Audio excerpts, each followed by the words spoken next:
Muito bem, pessoal. Então, nós vamos dar continuidade ao estudo do sistema respiratório. Na aula passada, nós conversamos sobre a introdução, né, todos os aspectos morfofuncionais desse sistema.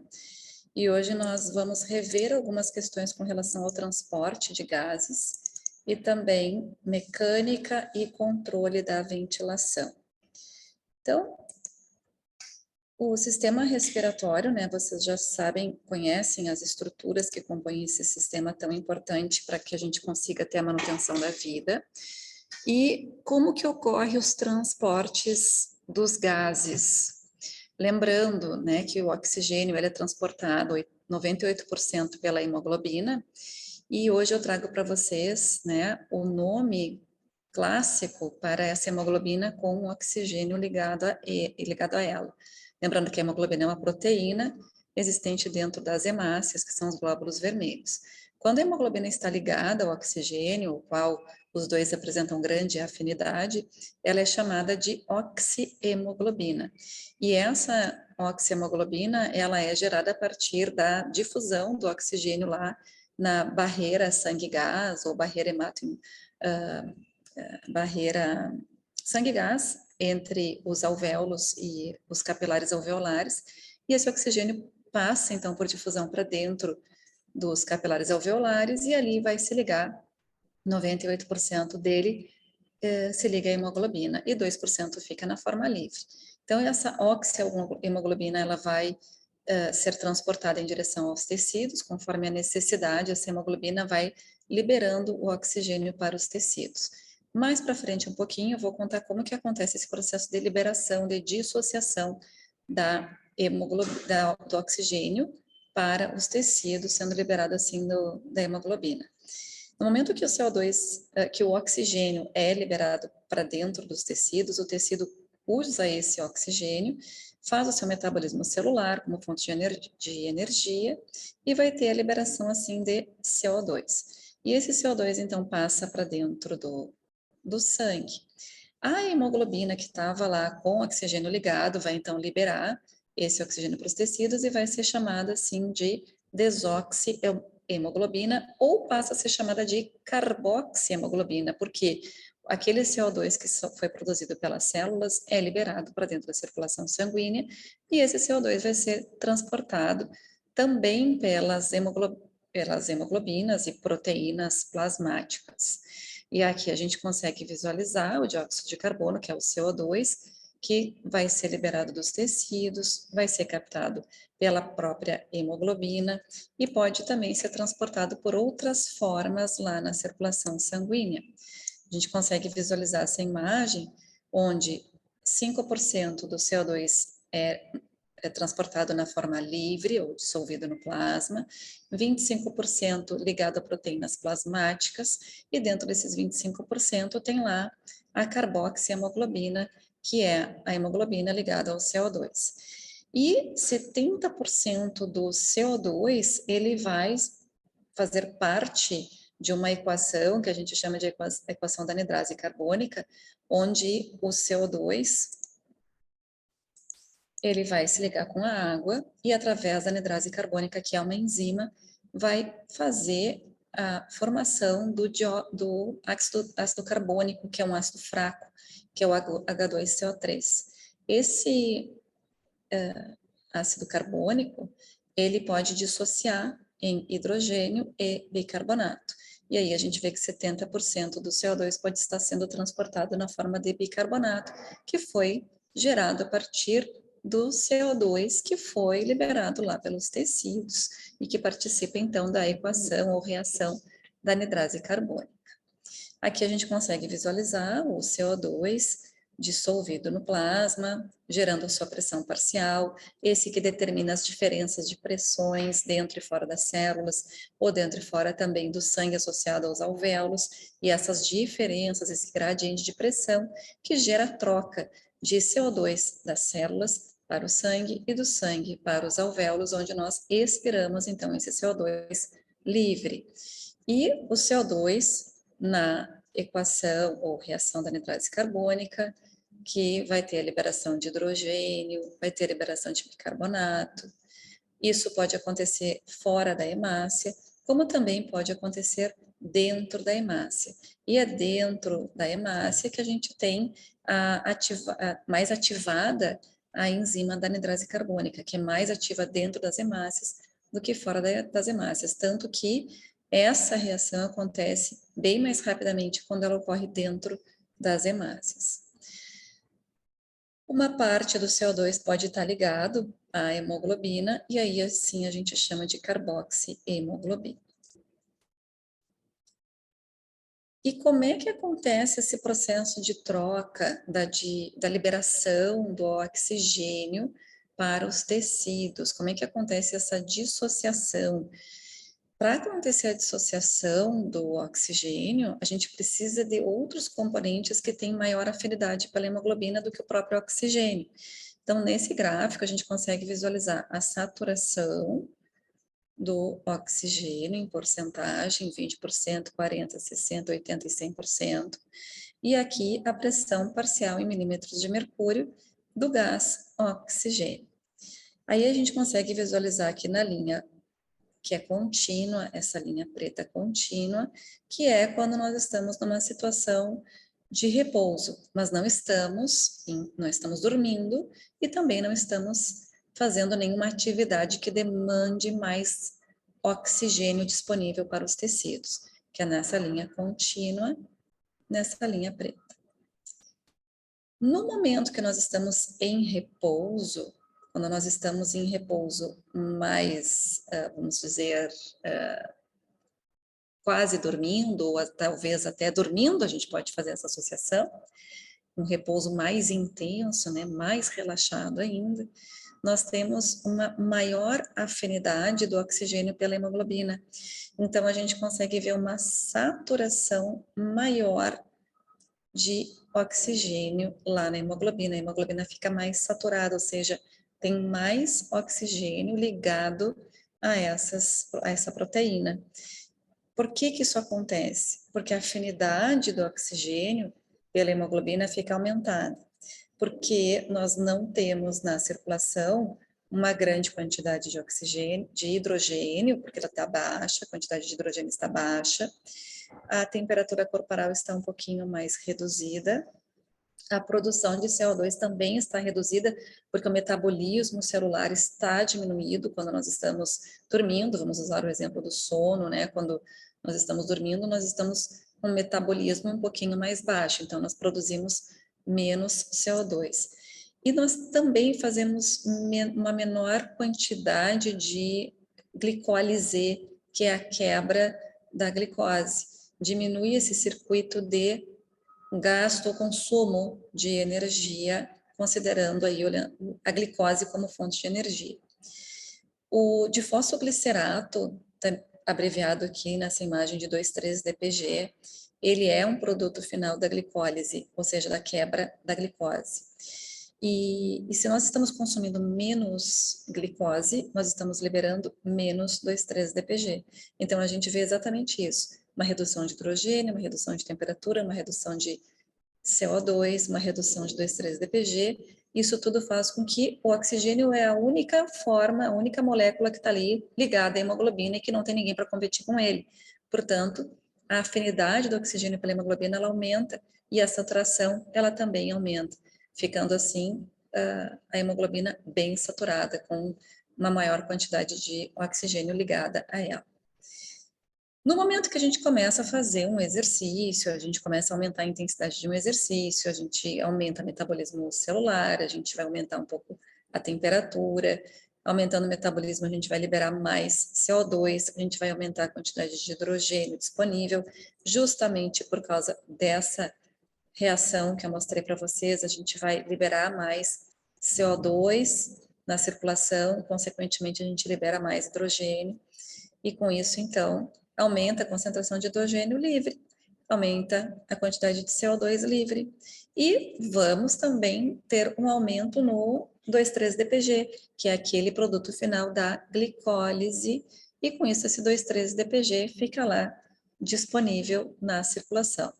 Resultado disso, nós teremos então competidores que irão fazer uma redução da afinidade do oxigênio pela hemoglobina, porque principalmente o 2,3-DPG tem uma grande afinidade pela hemoglobina. Então, o oxigênio, ele vai ser liberado da hemoglobina justamente em função da presença desses elementos que têm grande afinidade pela hemoglobina, principalmente 2,3-DPG, que vai fazer com que o oxigênio, então, seja liberado de forma mais intensa para os tecidos. Isso é uma estratégia fisiológica excelente para quando nós estamos fazendo exercício. Quanto maior for a produção de 2,3-DPG, significa que maior é a necessidade de energia, ou seja, o exercício está mais intenso. Então, quanto maior a intensidade do exercício, maior o consumo de glicose, maior a liberação de CO2, maior será a temperatura corporal, maior a liberação de hidrogênio, consequentemente, menor será a afinidade do oxigênio pela hemoglobina, e assim a hemoglobina vai liberar mais oxigênio para os tecidos, o que isso é excelente, porque esse oxigênio vai ficar na forma livre, porque a hemoglobina vai liberar esse oxigênio, essas moléculas de oxigênio, esse oxigênio fica na forma livre e ele então vai ser liberado devido àquela diferença de pressão parcial, porque vai ter um monte de CO2 livre, aumentando assim a pressão parcial do gás, e aí esse oxigênio vai ser liberado para os tecidos. Lembrando que se o metabolismo celular aumentou, vamos imaginar lá que o músculo está sendo mais utilizado para um determinado exercício, então esse músculo está consumindo mais oxigênio. Portanto, você não tem nenhum contato chamado. Ok. Portanto, menor vai ser a quantidade de oxigênio dentro dos tecidos. E aí a diferença de pressão parcial do tecido e do sangue vai ser maior, né? Aumenta a diferença. Então, esse oxigênio que está livre vai ser liberado para dentro dos tecidos para que esses músculos possam, então, consumir esse oxigênio como uma fonte de energia. E agora, a gente passa a olhar mais uma vez, agora detalhando os músculos envolvidos no processo da mecânica respiratória, que na mecânica respiratória a gente tem dois momentos, o momento da inspiração e o momento da expiração. Quando nós olhamos para o processo de inspiração, a gente pode falar que é o momento ativo dessa mecânica, porque a inspiração é quando a gente tem a contração muscular, onde nós temos a contração do diafragma para empurrar todo o conteúdo abdominal para baixo e para fora. Aqui está a contração do diafragma. Então, momento ativo da respiração. A musculatura intercostal externa se contrai, puxando todas as costelas e essa musculatura para cima e para fora.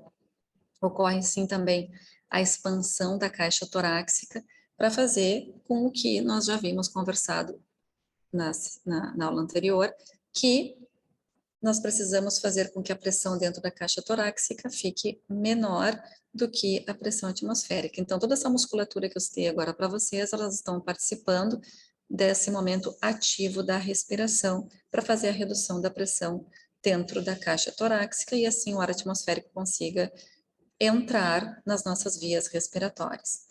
E a expiração é quando acontece o momento passivo da mecânica respiratória, porque os músculos vão relaxar, a musculatura do diafragma relaxa, e assim o diafragma ele vai subir e vai fazer com que todo esse conteúdo abdominal também suba, aumentando a pressão dentro da caixa torácica.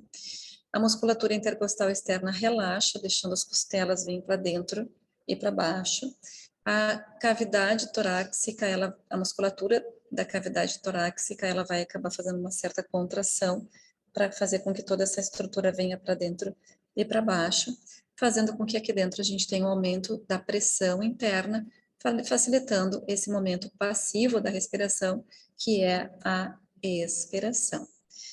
E como é que acontece esse controle todo, né, da mecânica durante o exercício?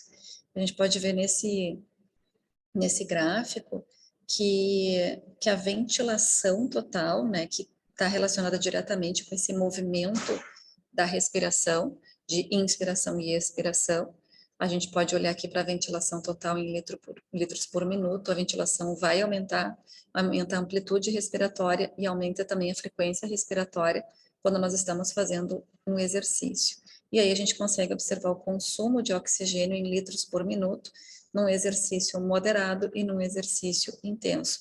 E é como é esperado, né, que conforme a intensidade do exercício, vai ter um aumento na ventilação total, diretamente proporcional num gráfico linear, onde existe uma relação diretamente proporcional, aumentando a ventilação conforme aumenta a intensidade do exercício, e nesse mesmo gráfico que tem essa geração da linha linear, né, de geração de proporção direta, aumenta também o consumo de oxigênio de acordo com a intensidade do exercício. E isso aqui nos faz lembrar também da relação ventilação-perfusão, que tem que aumentar a ventilação e aumentar a perfusão naquela região dos alvéolos pulmonares, que à medida que aumenta a intensidade do exercício, aumenta a ventilação total, aumenta a frequência respiratória, e aí com isso a gente vai ter um aumento da entrada de oxigênio dos alvéolos para dentro dos nossos vasos sanguíneos. E aí isso acontece de forma diretamente proporcional, onde aumenta a ventilação, aumenta o consumo de oxigênio, de acordo com a intensidade do exercício. Mas como que tudo isso acontece? Da onde que vem aquela regra, né, de, peraí, mas quem que tá mandando, quem que tá fazendo com que a gente aumente essa frequência respiratória, essa amplitude respiratória, para que a gente consiga captar mais moléculas de oxigênio no mesmo período de tempo? Como que a gente tem essa regulação da nossa respiração? Todo mundo já sabe, já percebeu, já sentiu que nós temos dois momentos de controle da respiração, que é o controle que é voluntário e o controle involuntário. O controle voluntário é aquele que a gente consegue controlar o tempo inteiro, né? Assim, eu quero inspirar, eu quero expirar, eu quero aumentar a amplitude da minha respiração, da minha inspiração, eu quero aumentar a amplitude da minha expiração. Esse controle a gente chama de voluntário, ou seja, que depende da nossa vontade, né, está relacionada diretamente com a nossa vontade. Isso é regulado por uma área do nosso cérebro chamado córtex, na região, principalmente na região frontal, onde nós temos o controle consciente da nossa respiração. Daqui nós damos um comando, a gente planeja conscientemente que nós queremos fazer esse movimento de respiração. A partir daí existe uma ativação de um córtex que a gente chama de córtex motor, que de lá vai um comando para os centros de controle respiratório lá no nosso tronco encefálico. E de lá parte o controle sobre as estruturas envolvidas na respiração. Então, eu penso que quero fazer uma amplitude na minha inspiração. Esse comando está vindo do meu córtex frontal, passa pelo córtex cerebral, córtex motor, de lá passa o comando para o nosso tronco encefálico. Existe uma área aqui de ligação, que é o tálamo, os núcleos de base, que eles podem auxiliar nesse controle dos músculos envolvidos na respiração. Esse controle depois passa para o tronco encefálico e migra para um músculo que a gente tem, que é o diafragma. Como que ele chega lá no diafragma? Já mostrei para vocês, né, onde que ele está localizado. O diafragma, nessa imagem aqui da ventilação, a gente consegue enxergar aqui o diafragma. Entre o diafragma e o nosso sistema nervoso central, nós temos um nervo chamado nervo frênico, que esse nervo frênico vai fazer a regulação do diafragma. E de lá parte o comando de inspiração e expiração.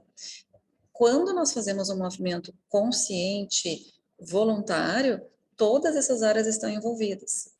Mas existe o controle involuntário, que é o exemplo de quando a gente está fazendo um exercício, conforme a gente está aumentando a intensidade do exercício, está aumentando a nossa frequência respiratória e amplitude respiratória, mas a gente não precisa ficar pensando nisso, a gente não precisa ficar, aumenta a frequência respiratória porque nós estamos aumentando a intensidade, isso vai acontecer de forma involuntária, porque nós temos centros de controle respiratório localizados no nosso tronco encefálico, que é exatamente nessa região que eu estou mostrando aqui para vocês. Essa região percebe o que está acontecendo com relação à nossa necessidade de oxigênio e também com relação à quantidade de CO2 que está disponível.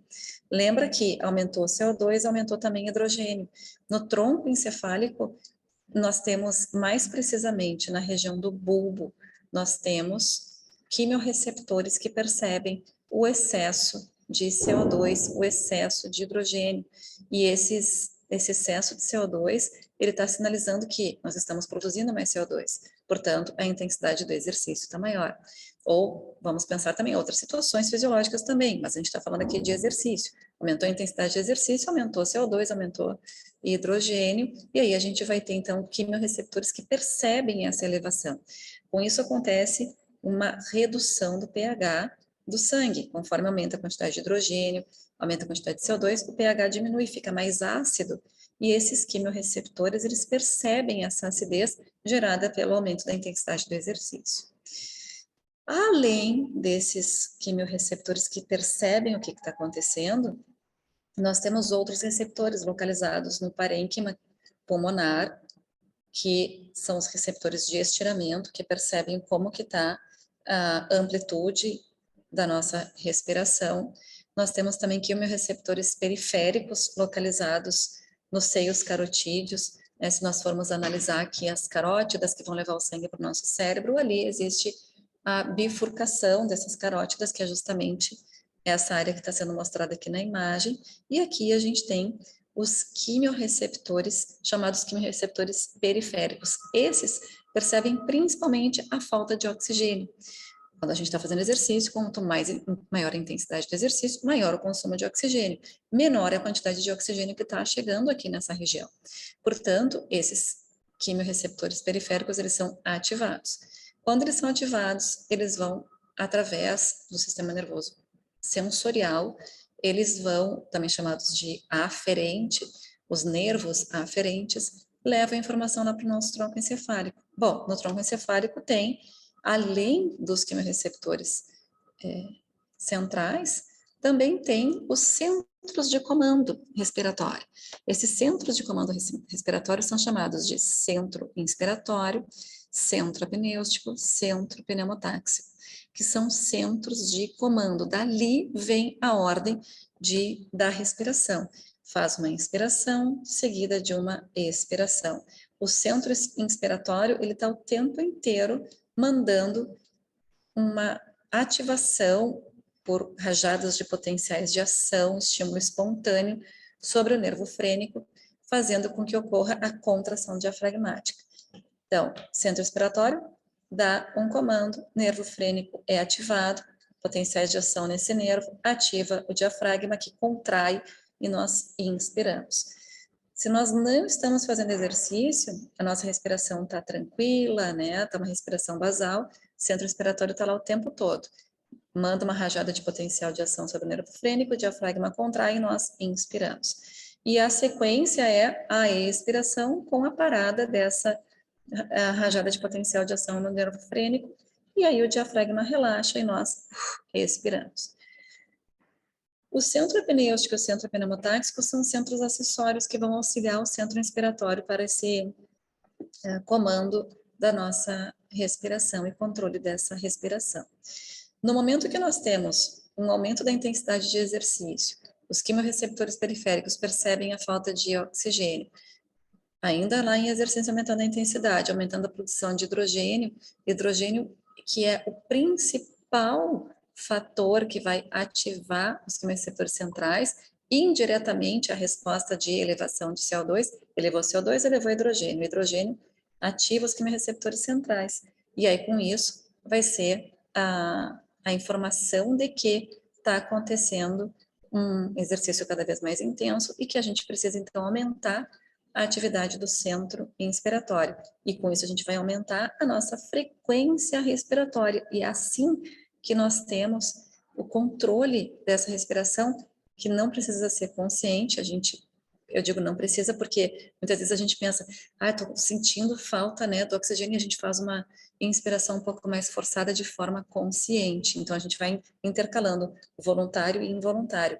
Mas no involuntário vai acontecendo naturalmente por essa presença dos quimiorreceptores periféricos que percebem a falta de oxigênio, quimiorreceptores centrais que percebem o excesso de hidrogênio, principalmente. E aí tem esse comando sobre o centro inspiratório, aumentando as rajadas de potenciais de ação, sobre o diafragma, aumentando a frequência respiratória.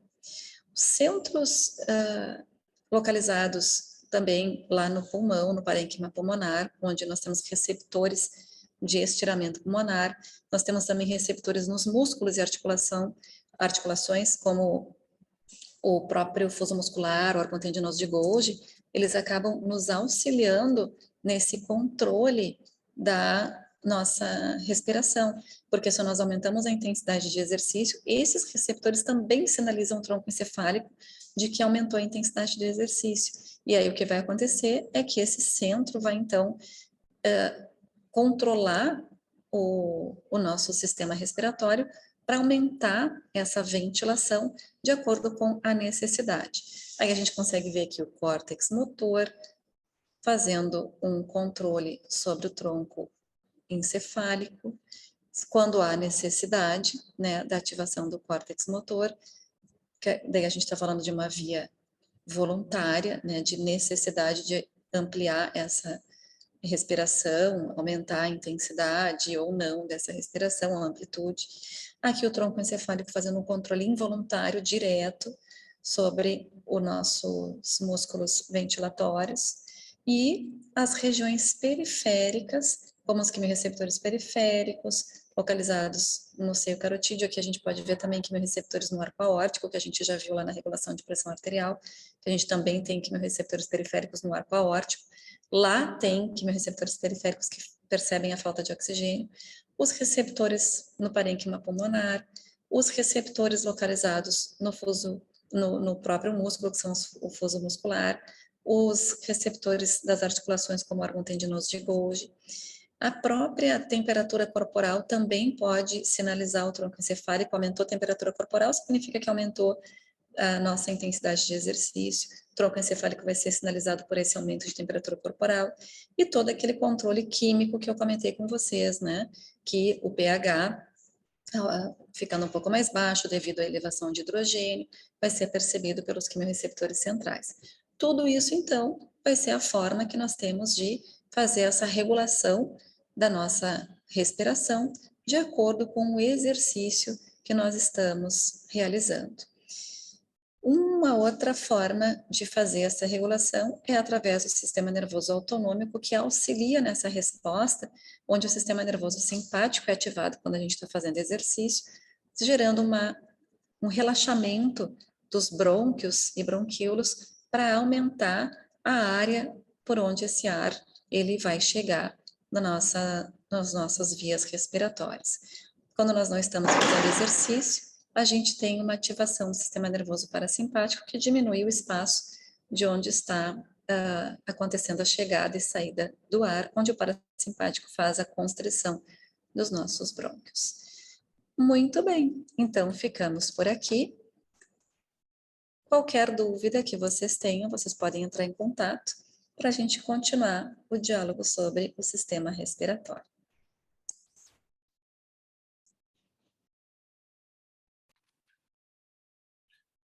Olá, pessoal. Dando sequência, então, na nossa matéria de fisiologia do exercício e aspectos respiratórios.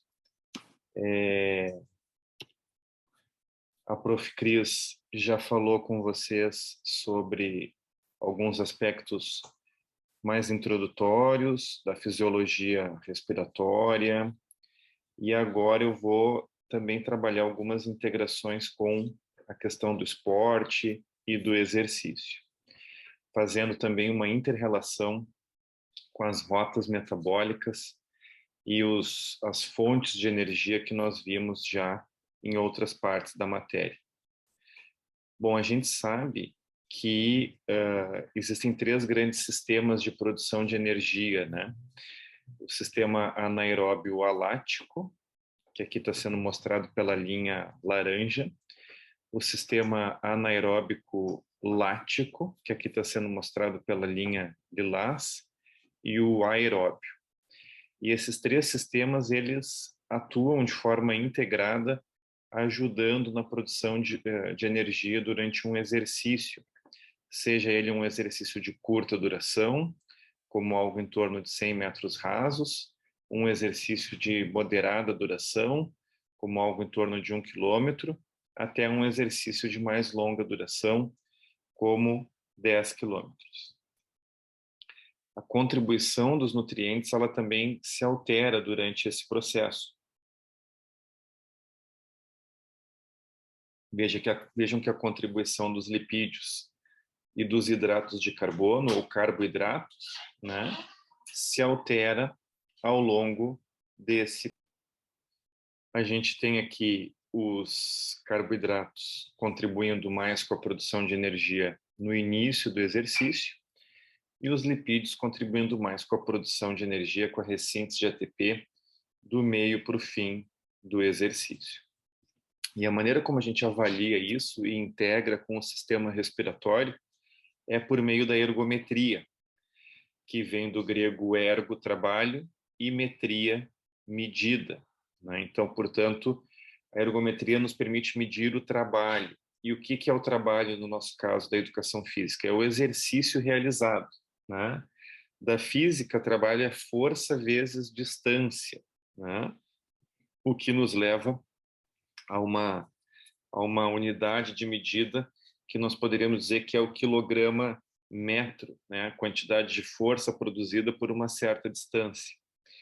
Isso nos leva também a discutir os aspectos relacionados com a potência, porque a potência ela está muito relacionada pela força vezes a velocidade. Então, os ergômetros, de uma maneira geral, são aqueles que conseguem medir em watts, né, a quantidade de trabalho que a gente consegue realizar. Como, por exemplo, os cicloergômetros, os remoergômetros, né? E as esteiras ergométricas normalmente não medem a potência em watts, a menos que instrumentalizadas para isso. Então, aqui alguns exemplos de ergômetros, uma esteira ergométrica, um remoergômetro e um cicloergômetro, todos eles usados para medir o exercício. Vejam que é possível a gente calcular a potência tanto na bicicleta quanto na esteira, quanto até mesmo em um teste que se chama teste de banco, que é mais simples, que pode ser feito simplesmente com um banco, com um step. Isso vai nos permitir realizar os chamados testes de capacidade cardiorrespiratória. E para que esses testes? Para determinar as respostas fisiológicas, tanto de repouso quanto submáximas ou máximas em exercício, proporcionar base para a programação de prescrição de exercícios, determinar a existência ou não de doença arterial coronariana, portanto, uma aplicação mais clínica, e também determinar a capacidade de alguém realizar uma tarefa específica, portanto, uma aplicação mais ergonômica. E o teste cardiorrespiratório de exercício, ele envolve a integração de 3 sistemas. O sistema respiratório, que é o foco da nossa matéria nesse momento, o sistema cardiovascular, que está intimamente ligado com o sistema respiratório, que trabalham juntos, né, no processo de transporte de oxigênio, para o sistema fim, que é o sistema muscular, que é talvez um dos sistemas mais importantes dentro da nossa análise na educação física, porque é quem vai utilizar esse oxigênio pelas suas células musculares para produzir energia e gerar contração muscular, força e movimento. Então, isso nos leva a fazer as medições, né, tanto do consumo de oxigênio quanto da produção de dióxido de carbono, o que nos leva a examinar o volume ventilatório por minuto, né, que está relacionado com o percentual de oxigênio e o percentual de oxigênio e dióxido de carbono do ar inalado e do ar exalado, o que nos leva aos famosos equivalentes ventilatórios, tanto de oxigênio quanto de dióxido de carbono, que nós já falamos anteriormente. Aqui a gente tem um exemplo de um ergospirômetro, que nos permite esse tipo de análise, que vai nos proporcionar esses testes cardiopulmonares de exercício. Vejam que eles estão ligados a 2 cilindros de calibração, tanto de oxigênio quanto de dióxido de carbono, e é um sistema computadorizado para que se possa fazer essa análise dos gases expirados e, portanto, uma análise das respostas ventilatórias ao exercício. Por meio desse teste, a gente pode medir o chamado quociente respiratório ou taxa de troca respiratória, que nada mais é do que a razão entre a produção de dióxido de carbono e o consumo de oxigênio. Quando nós estamos utilizando predominantemente a via da glicose como fonte de energia, então nós temos uma taxa de troca respiratória de 1, ou seja, a mesma quantidade de dióxido de carbono que eu produzo é a quantidade de oxigênio que eu consumo. Isso sugere eu estar utilizando uma via mais anaeróbia de produção de energia no exercício. Quando eu estou utilizando a via do palmitato, então eu tenho um quociente respiratório de 0,7, né? Ou seja, a quantidade de oxigênio que eu consumo é muito maior do que a quantidade de dióxido de carbono que eu produzo, o que sugere eu estar utilizando uma via mais aeróbia, mais oxidativa de produção de energia naquele exercício. Então vejam que existe uma relação muito grande entre a fisiologia respiratória, aqui nesse caso pela taxa de troca respiratória ou quociente respiratório, e a bioenergética, ou seja, a rota metabólica que a gente vai estar utilizando e, consequentemente, os nutrientes predominantes para a produção de energia. Aqui, nesse caso, na via da glicose, a gente tem um exercício mais anaeróbio, mais de potência, de velocidade, e no caso da via oxidativa, mais lipídica, ilustrada aqui pelo palmitato, um exercício mais aeróbio, mais cardiorrespiratório, de resistência, de queima de gorduras. Aqui a gente tem essa tabela que mostra exatamente essa relação entre o quociente respiratório, que está aqui na primeira coluna, a quantidade de energia gasta por litro de oxigênio consumido e o quanto disso vem de carboidratos e gorduras, tanto em termos percentuais quanto em termos absolutos. A gente pode perceber que, em média, para cada litro de oxigênio consumido, a gente gasta entre 4,6 e 5 quilocalorias por litro, né? Então, a gente costuma arredondar que para cada litro de oxigênio consumido, a gente gasta 5 quilocalorias. Então, essa é uma outra relação importante entre a fisiologia respiratória e o exercício, porque ela nos permite, a partir do equivalente calórico do oxigênio, calcular o gasto calórico de um exercício físico, de uma sessão de treinamento, né, de uma atividade física. Outra coisa importante da gente levar em conta é a resposta do consumo de oxigênio ao exercício. Vejam que o consumo de oxigênio, como nós já falamos anteriormente, ele leva um tempo até se estabilizar no exercício, até chegar no seu chamado estado estável do exercício, né? Esse tempo ele é mais rápido no indivíduo treinado do que no indivíduo sedentário, mas ainda assim ele é longe do ideal, né? Existe um atraso ali, um déficit entre aquilo que é exigido pelo exercício e aquilo que a gente efetivamente consegue consumir, né? Esse chamado déficit de oxigênio que ocorre, ele também vai nos gerar, como nós já discutimos anteriormente, um consumo de oxigênio excessivo pós-exercício, que é o EPOC, né?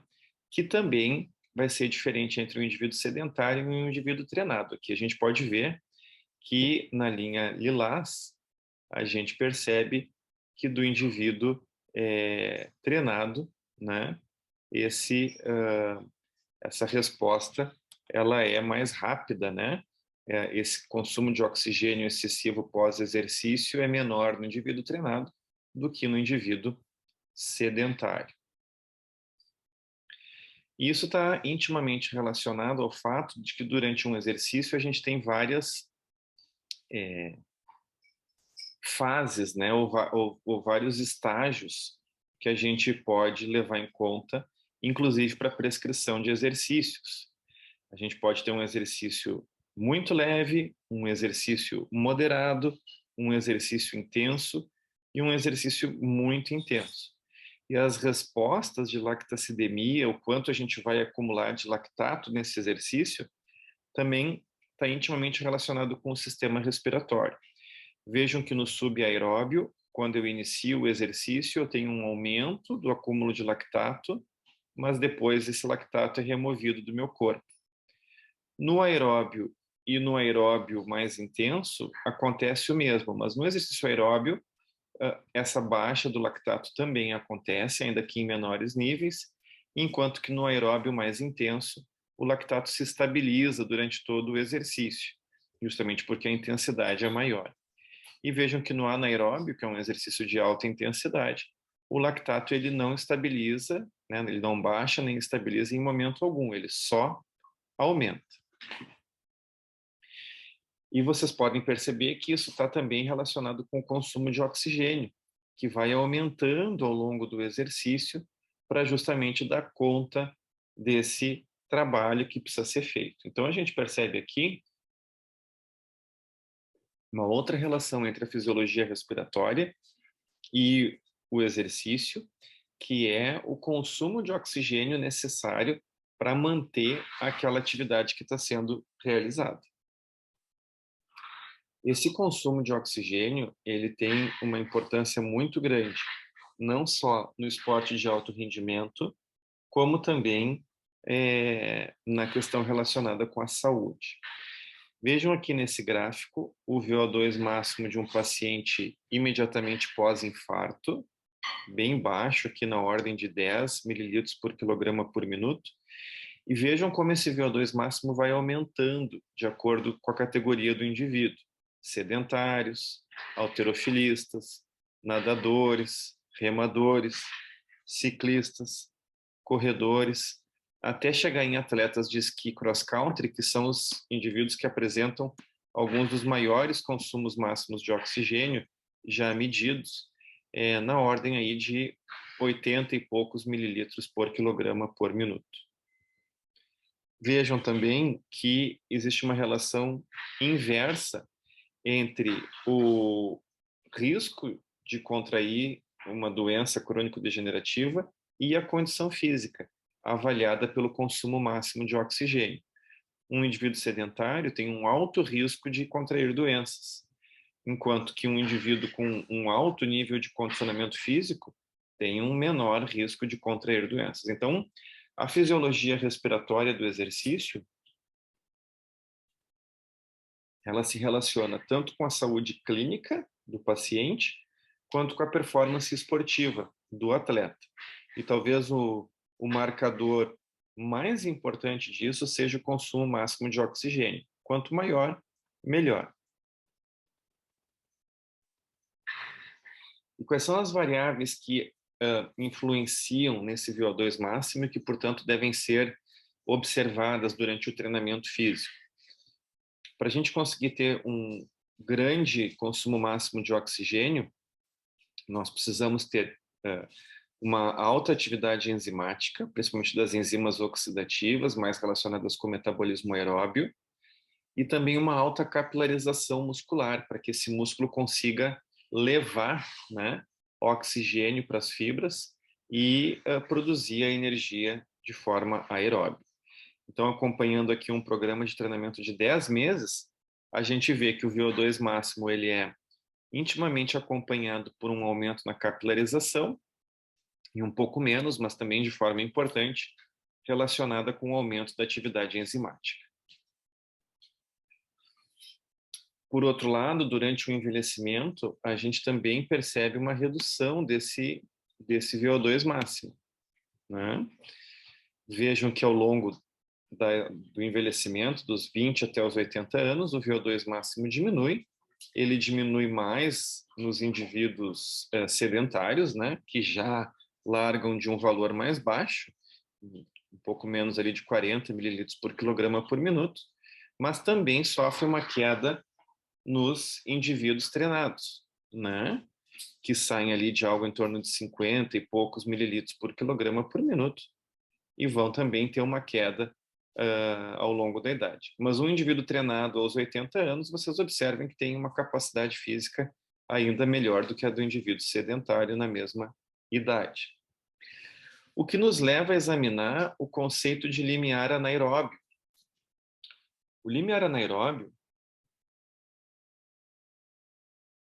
ele foi inicialmente introduzido no estudo da fisiologia do exercício em 1907 por Fletcher e Hopkins, que falavam da formação de lactato pela contração muscular. Então, eles mostravam o mecanismo, né, de entrada da glicose nas células, a utilização dessa glicose para a produção de energia, né, a produção de piruvato para entrada no ciclo de Krebs na mitocôndria e a produção de lactato durante esse processo. Diversos outros autores também trouxeram contribuições para essa análise do limiar anaeróbio. Por exemplo, nos anos 50 e 60, pesquisadores como Roman e colaboradores introduziram o conceito de início do metabolismo anaeróbio, que é o ponto onde a ventilação pulmonar aumentava desproporcionalmente em relação ao consumo de oxigênio. Então, vejam aqui a relação entre o limiar anaeróbio e a fisiologia respiratória. Em 1964, Wassermann cunhou na literatura o termo limiar anaeróbio, que é a coincidência do ponto de inflexão da curva de lactato com a curva ventilatória. Mas, afinal de contas, o que é o limiar anaeróbio? Ele é uma intensidade de transição da predominância de liberação de energia pela via aeróbia para a via anaeróbia.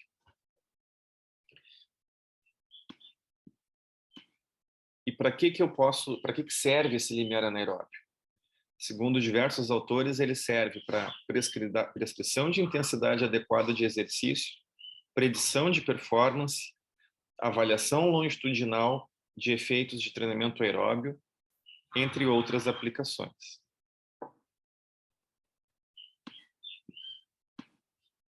E aí existem basicamente duas teorias sobre os mecanismos controladores da produção de lactato. Uma delas é a teoria de Katz e Salin, de 1990, sobre a diminuição da tensão de oxigênio tecidual. E a outra é a teoria de Brooks, que fala sobre a ação de massa. De uma maneira ou de outra, o que nós temos é que a cinética do lactato ela é intimamente controlada pelo balanço entre a liberação e a remoção do lactato sanguíneo. Segundo a maioria dos autores clássicos dessa área, até 50% a 75% do VO2 máximo, a concentração sanguínea de lactato não varia significativamente. 75% do lactato é removido por oxidação e reconversão à glicose via ciclo de Cori, o que também conta por mais em torno de 10% a 15% dessa remoção, né? Mas a partir de uma certa intensidade, a produção de lactato ela aumenta, né? Linearmente num primeiro momento e exponencialmente quando a gente ultrapassa uma certa intensidade, um limiar de exercício.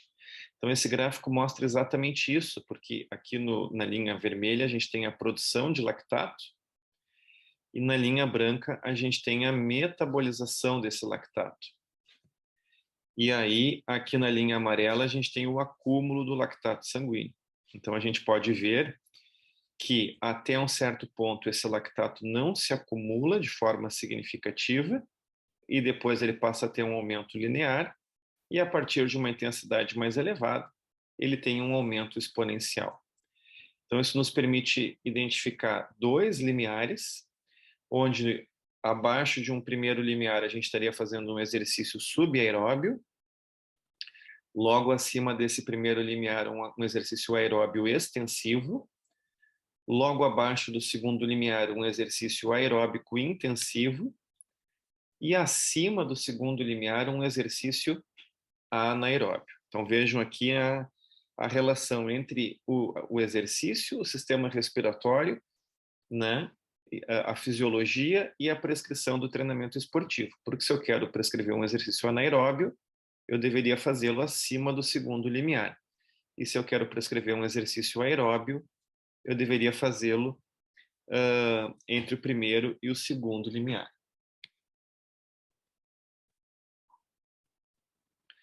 Bom, além disso, existem vários fatores que influenciam o metabolismo do lactato, como a idade, tipo de fibra muscular e a disponibilidade de substrato. Então, fazer um exercício em jejum é diferente de fazer um exercício com uma situação normal de glicose sanguínea, né, de ingesta de carboidratos. A gente sabe que as fibras musculares podem ser do tipo 1, que são mais oxidativas, um metabolismo mais lipídico, e as fibras do tipo 2, que são mais glicolíticas, um metabolismo mais anaeróbio, e tudo isso vai influenciar o metabolismo do lactato. E claro, com a idade e o processo degenerativo que ocorre, também fica mais difícil a metabolização do lactato, a remoção do lactato, né? A recuperação pós-exercício fica mais lenta ao longo da idade. E, finalmente, podemos falar um pouco, então, sobre as aplicações disso ou relações disso com a prescrição do treinamento. Aqui, esse gráfico nos mostra a relação entre a duração do exercício em minutos por dia e os ganhos em VO2 máximo em relação aos riscos de complicações ortopédicas. Então, o que a gente pode perceber? Né? Que em torno aqui de 20, 30 minutos de exercício por dia, aproximadamente, né? É quando a gente tem uma melhor relação em termos de ganho de VO2 máximo, né, de condição física, e menores riscos de complicação ortopédica. Acima de 30 minutos por dia, eu não vou ter tantos ganhos em VO2 máximo, né, mas os meus riscos de complicação ortopédica sobem bastante.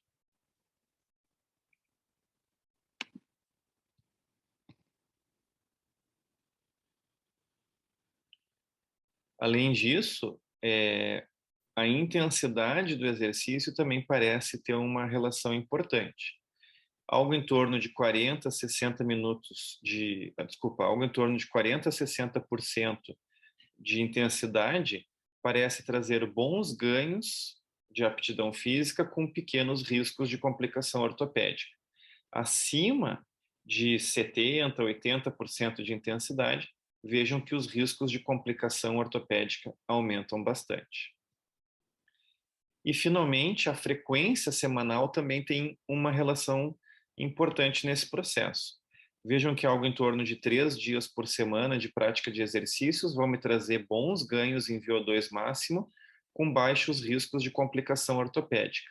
A partir daí, treinar 4, 5, 6 dias por semana ou mais vão trazer algum ganho adicional em VO2 máximo, não tão grande, vejam que já está se estabilizando esses ganhos, mas os riscos de complicação ortopédica, eles aumentam de forma importante.